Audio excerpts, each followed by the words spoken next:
Hi friends, ஹெல்த்தியான பொன்னாங்கண்ணி கீரை தண்ணி சாறு எப்படி செய்யலாம்ங்கிறத பார்ப்போம். அதுக்கு முதல்ல அடுப்பில் வானல் போட்டுட்டு அதில் வெங்காயம், தக்காளி, பூண்டு, கீரி வச்ச பச்சை மிளகா சேர்த்துட்டு ஒரு சொம்பு அளவுக்கு தண்ணி சேர்த்து நல்லா வேக வச்சுக்கலாம். இது வேகிறதுக்குள்ளே பொன்னாங்கண்ணி கீரையை கட் பண்ணிவிட்டு நல்லா வாஷ் பண்ணி எடுத்துப்போம். இப்போ வெங்காயம் தக்காளிலாம் நல்லா வெந்துட்டு ஒரு மத்தை வச்சு லைட்டாக மசிச்சுக்கலாம். மசிச்சுட்டு தண்ணி பத்தலைன்னா இன்னும் கொஞ்சம் தண்ணி சேர்த்துட்டு அதில் பொன்னாங்கண்ணி கீரையை சேர்த்துப்போம். சேர்த்துட்டு மூடி போட்டுட்டு ஒரு 15 மினிட்ஸ் அளவுக்கு நல்லா வேக வச்சுக்கலாம்.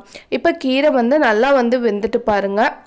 இப்போ இதுக்கு தாளிப்பு ரெடி பண்ணிக்கலாம். அதுக்கு தாளிப்பு கரண்டி போட்டுட்டு ஒரு ஸ்பூன் அளவுக்கு எண்ணெய் ஊற்றி கடுகு பட்டை போட்டு நல்லா பொரிஞ்சோடனே நம்ம இந்த கீரையோட சேர்த்து தேவையான அளவு உப்பு சேர்த்துட்டு மிக்ஸ் பண்ணி விட்டுட்டு அடுப்பை லோ ஃப்ளேமில் வச்சு நல்லா திக்கான தேங்காய் பால் 1 கப் அளவு சேர்த்துட்டு அடுப்பை ஆஃப் பண்ணி இறக்குனீங்கன்னா சூப்பரான பொன்னாங்கண்ணி கீரை தண்ணி சாறு ரெடி ஆகிட்டு. கண்டிப்பாக ட்ரை பண்ணி